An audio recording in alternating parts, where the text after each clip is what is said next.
Well, we're one day closer to game day. It's a mood like out there with the guys today. It's no different. I mean, if it is different, that's scary because it means it's too late, right? We've known this day's coming for as long as we've been out there. So we've been working towards this for a long time. It's just if we're focused on Saturday and that's all we're focused on, we won't be ready. We had to win today. And I know it sounds like coach talk and culture talk, but it is what it is. And we're a veteran team. We know how to practice, and we practice correctly today. Coach Bielema said yesterday that he wasn't too sure which quarterback was going to play Saturday. Does that change any of the way you guys prepare? No, he has a system that he runs, and they're going to ask the quarterback to do what's within the system, and so it doesn't change our preparation at all.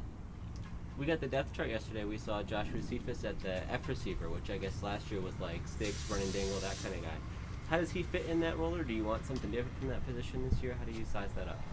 We're just getting our best players on the field, and he's one of them, obviously. So we're just trying to use his intelligence, his length, and move him around different spots. So that's what we're doing there. And you listed Trayvon Bradley as a possible starter as well. What has he done to sort of emerge and take charge and earn an opportunity like that? He just is a veteran. He shows up every day. He's really improved, grasping the offense. He got in here, didn't go through spring with us, but he's really catching on quickly.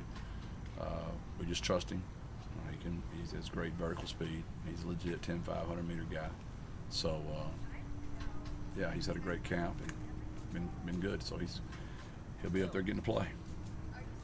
What are your expectations for Tariq Woolen this year, coming back healthy after playing through the injury last season? His biggest developments, he's in number 3 now, not number 20 anymore. He got voted out of his number, and he didn't sulk and pout. He handled it, went about his business the right way. And he's grown up. I don't have to deal with him anymore off the field. Comes and practices every day, and communicates. It's just that off the field stuff. He's always been a very good player. He's just grown up. It's maturity, and I was really happy for him to get back in that single digit. It wasn't too long ago that he was playing receiver, all things considered, transitioning to a new role. Do you see where he's kind of picked it up better from one year to the next, or what jumps has he made from last year to this year? Yeah, I believe, the previous staff had fooled with it, and we came in here and fooled with it a little bit, and we just felt like, and he felt that was best for him. And I think the consistency of doing it every day has just given him confidence, and he's always had the potential, right? But we always talk about what is potential, everything that you're not. And he's finally living up to all that potential. Are there specific areas he's improved or ways he's gotten better? Just his eye discipline, his practice habits, playing the ball. He's better at playing the ball now. His confidence, his physicality. He's improved in all those areas.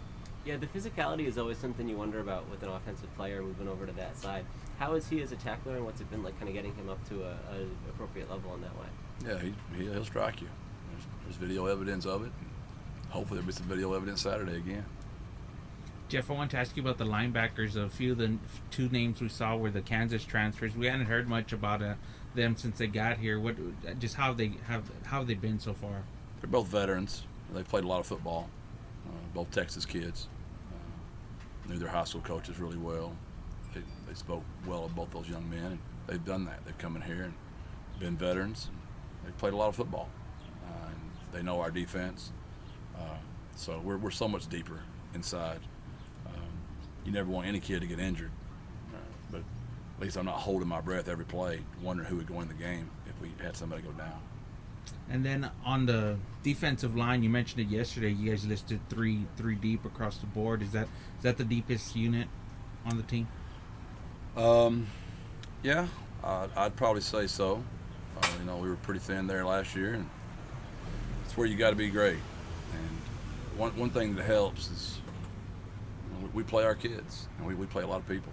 So when you come play for UTSA, when you get on that plane, you're going to expect to play.